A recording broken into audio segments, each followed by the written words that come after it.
So this is my 2020 Jackson Kayak Big Rig HD FD. And this is the kayak that came with the pedal drive system. But as you can see, I've removed it and put in the storage compartment. So I'll get to that in just a second. But what I want to do is I want to show you the back of the kayak where this is one thing that I actually was not happy about with Jackson when they decided to do this. But they made the storage compartment on the back of the kayak a lot smaller. So I can only fit one full-size battery in the back as opposed to 3 in the 2018 model that I have.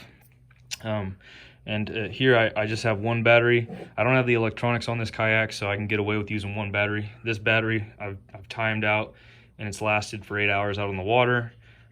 We weren't using the Spotlock a ton, but I'm sure if you use the Spotlock, you probably get 5 hours out of the battery. So it's not a huge issue, but it is kind of nice having the dual battery set up on this kayak because I can run the electronics, I can run the trolling motor, I can run everything for 12 hours and not run out of juice. So this storage compartment lays down, and then you fasten these locks, and there's not any water that's going to get in there. I also have the Minn Kota Directional heading puck that's mounted back here, which is the furthest away from the trolling motor. So that helps me stay heading north when I select that function. I have a flagpole, aluminum, save weight, that's out back with a GoPro mount and a charger that is wired into the battery back here.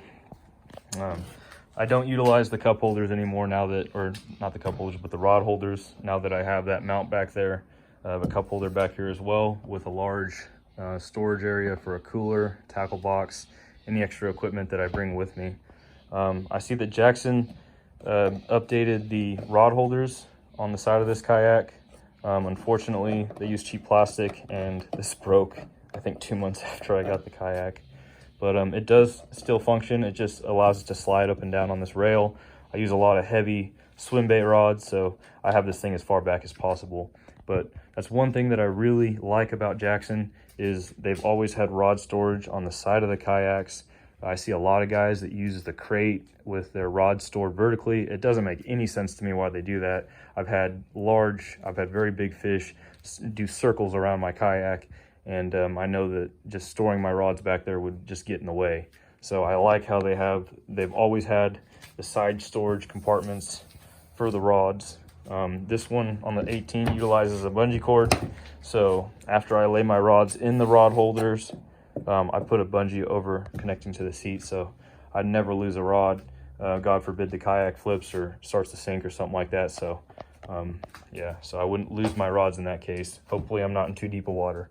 But this kayak did come with the pedal drive system originally. I took it out, I slid the seat all the way back so I could have as much standing space in the middle of the kayak as possible.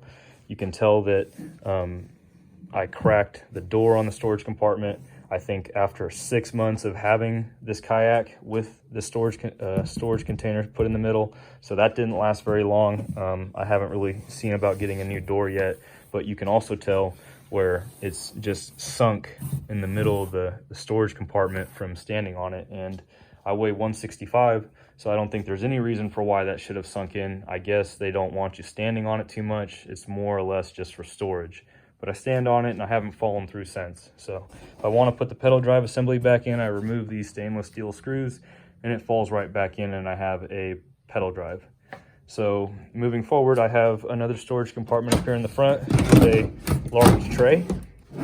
And under that, I have the power cable and quick release plug for the trolling motor unit. That stores down in here, and I close the latch and everything stays dry. So on this particular kayak, I did go with another Minn Kota Terrova because I had such a great experience with the first one that I had on my 2018 Jackson Big Rig. So I put another Terrova on this one, and mounting the quick release puck on this was a little bit of a challenge. As you can see, the bow has a tip that comes up at the very end, so it's not a flat mounting surface as opposed to the 2018 that you see over there. So I went ahead and cut an aluminum bracket, and I got, like I did on my 2018, I went and bought industrial grade body washers and hardware and mounted the mounting puck to the front of the bow right here with the quick release function. So when I get home, I take the trolling motor off first, I pull the batteries out, and it's in the bed of my truck. I back it into the garage, and I lift it another couple feet up to the ceiling, and I store these kayaks on the roof of my ceiling so they don't take up any space at all. And once the battery and the trolling motors are off, they're not that heavy. So this is my 2020. If you have any questions, feel free to leave them in the comments section. I'll get back to it as quickly as I can. I know I wasn't responsive on the first couple videos that I posted of my 2018 kayak, my 2018 big rig, but I'm a little bit more active on there now. So if you have any questions, just post them in the comments section and I'll get back to you. Have a good one.